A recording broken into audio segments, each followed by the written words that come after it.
व्यासपीठावर विराजमान आजच्या कार्यक्रमाचे अध्यक्ष सन्माननीय श्री श्रीरामजी मुंडे साहेब आणि ज्यांच्यासाठी आपण हा कार्यक्रमाचं आयोजन केलेलं आहे ते आपले श्री नागरावजी कातकडे साहेब, आमचे मामा, त्यांचा सेवानिवृत्तीचा हा कार्यक्रम आपण या ठिकाणी साजरा करत आहोत. खरं म्हणजे यांच्या जीवन प्रवास जर पाहिला, आमच्या मामाचा जर जीवन प्रवास जर पाहिला तर आपल्याला या ठिकाणी असं समजतं की त्यांचा जीवन प्रवास सेवा काळामध्ये जसा यशस्वी राहिलेला आहे, उत्साहात राहिलेला आहे, तसाच परंतु सेवापूर्व कालखंडामध्ये म्हणजे सेवेला लागण्यापूर्वी तो खूप संघर्षमय आणि खूप अवघड असा त्यांचा प्रवास, जीवन प्रवास होता. कातकरवाडी मधून जेव्हा ते झोला या गावी स्थलांतरित झाले होते तेव्हा त्यांनी आपल्या कुटुंबाची उदरनिर्वाह शेतीच्या माध्यमातून केला.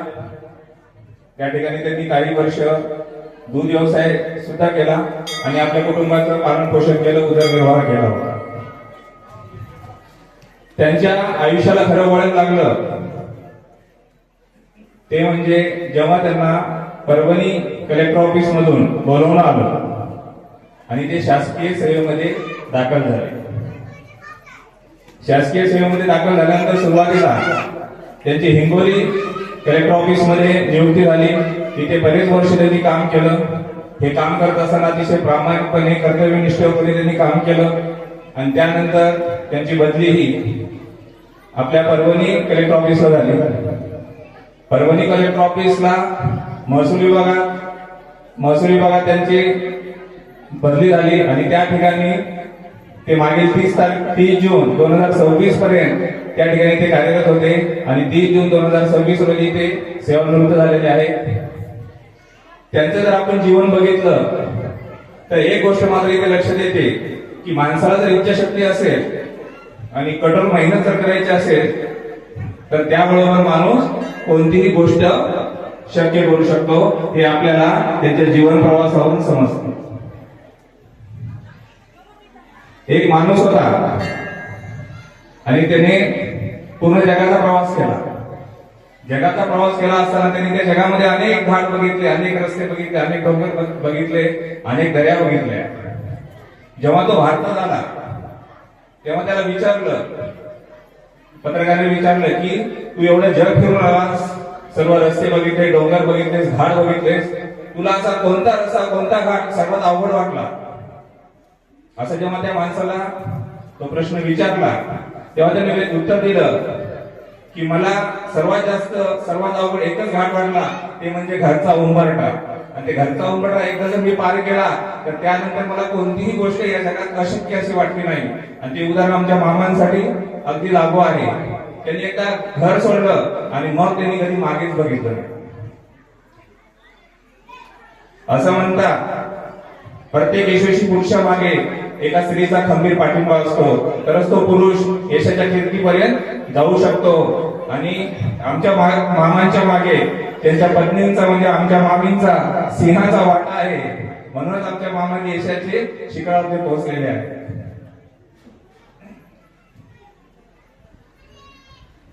आमच्या मामींबाबत या ठिकाणी मला एक आवर्जून अशी सगळ्यांना गोष्ट सांगावीशी वाटेल. आमच्या मामी जरी जास्त शिकलेल्या नसतील तर एखाद्या ग्रॅज्युएट माणसाला लाजवेल एवढा अतंग ज्ञानाचा अनुभव त्यांच्याकडे या ठिकाणी आहे. आणि त्यांच्या जोरावर त्यांनी आपला हा संसार एकदम छान असा व्यवस्थित केलेला आहे. मुलांचं शिक्षण असो, संगोपन असो, त्यांचं लग्न असो, या सर्व गोष्टीकडे आपल्या मामीने चांगल्या प्रकारे लक्ष दिलं. त्यामुळे आमचे मामा मागं वळून कधी बघितलं नाही. यशराच्या शिखरावर ते गेलेले आहेत.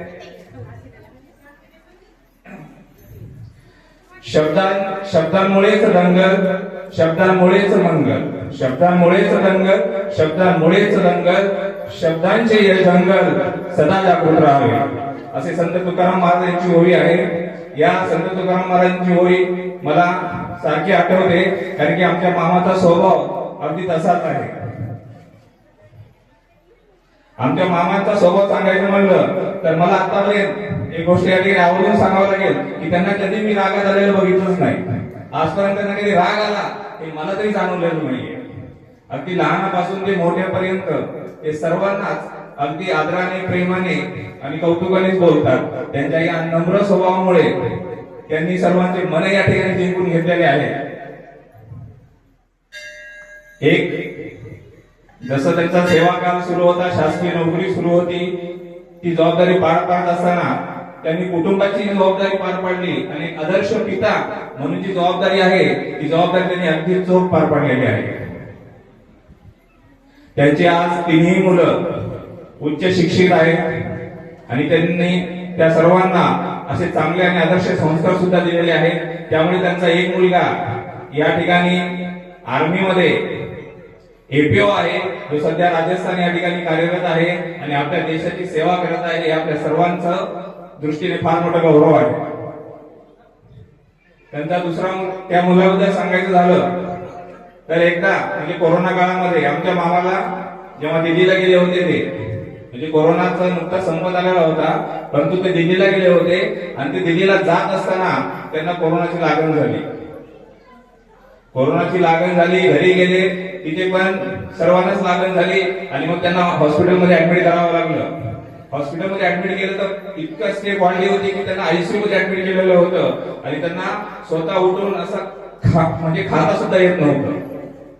तर अशा वेळेस त्यांच्या मुलानं स्वतःच्या जीवाची पर्वा न करता, माझ्या वडिलांना खाता येत नाहीये, डबा नेऊन काय उपयोग आहे, मी स्वतः जातो आणि त्यांना तिथे भरून येतो असं त्याने ठरवलं आणि तो स्वतः एक 15 ते 20 दिवस जाऊन त्यांना भरून त्यांना मृत्यूच्या संकटातून त्यांनी वाचवलेलं आहे. म्हणजे त्या मुलांनी पण एक श्रावण बाळासारखं खूप छान काम केलेलं आहे. त्यासाठी एकदा आपण जोरदार टाळ्या वाजवूया. त्यांचा दुसरा मुलगा मुंबई येथील एका नामांकित कंपनीमध्ये मोठ्या पदावर कार्यरत आहे आणि या कंपनी मार्फत अनेक विदेशी दौरे त्यांनी यशस्वी करून कंपनीला मोठं नाव या ठिकाणी मिळवून दिलेलं आहे. असे हे दोन्ही मुलं अतिशय उच्च संस्कारी यांनी घडवलेले आहेत. माझा आणि मामाचा फार जवळचा संबंध आहे. नेहमीच आम्ही जेव्हा जेव्हा सुट्ट्या असो, काही असो, जेव्हा जेव्हा आम्ही गावी जात होतो तेव्हा तेव्हा त्यांचा आणि आमचा संबंध येत होता. त्यांचं वेळोवेळी मला मार्गदर्शन मिळालेलं होतं. जेव्हा ते सेवाकाला जात होते, सेवा करत होते, तेव्हाही त्यांच्या मार्फत आम्हाला अनेक कागदपत्र काढून मिळत होते आणि आमचं जेव्हा जेव्हा मला अडचण आली, कोणतीही गोष्ट जिथे जिथे मी अडलो त्या ठिकाणी त्यांनी मला अगदी व्यवस्थित असं मार्गदर्शन केलं. त्यामुळे मी त्यांचं कायमस्वरूपी ऋणी राहील. शेवटी तुम्हाला एकच गोष्ट सांगतो आणि या ठिकाणी थांबतो. एकदा अशीच एक शाळा होती आणि त्या शाळेमध्ये वर्ग होता. एका वर्गामध्ये फक्त मुलं नव्हती तर त्या जागी अंक बसलेली होती. 1 ते 9 असे अंक त्या ठिकाणी बसलेले होते. आता तुम्हाला माहितीये जर शाळेमध्ये जर शिक्षक नसतील तर मुलं काय करतात, गोंधळ करतात. तसे अंक गोंधळ करू लागले. सगळ्यात पुढल्या बेंचवर बसला होता 9 नंबर, त्याच्या मागे 8 नंबर, त्याच्या मागे 7 नंबर, असं करत करत सर्वात शेवटी बसला होता 0. मग काय झालं, गोंधळ चालू असताना अचानक 9ला राग आला आणि त्यानं आपल्या मागे बसलेल्या 8 नंबर जो होता त्याच्या कानाखाली आवाज काढला. 8ला काही कळायला मार्ग नाही, मला कशामुळे मारलं यांनी. पण मोठ्याला तर आपण काही करू शकत नाही, आपल्यापेक्षा लहान कोण आहे, 7 आहे, चला त्याने 7ला एक कानाखाली आवाज काढला. असं करत करत 7ने 6ला, 6ने 5ला, 5ने 4ला असं करत करत मागे येत होतं. हे सर्व बघितलं मागे बसणाऱ्या 0 याने. आता 0ला वाटलं माझा नंबर नक्कीच आहे, मलाही मार बसणार आहे. मग 0 घाबरला आणि एका कोपऱ्यात जाऊन दडून बसला. जेव्हा 2 नंबरनं 1 नंबरच्या कानाखाली आवाज काढला तेव्हा 1 नंबर शोधू लागला कुठे आहे 0. तेव्हा 0 एका कोपऱ्यात होता आणि मग 1नं काय केलं, 1नं त्याला मारायचं सोडून त्याच्या उजव्या बाजूला येऊन बसला.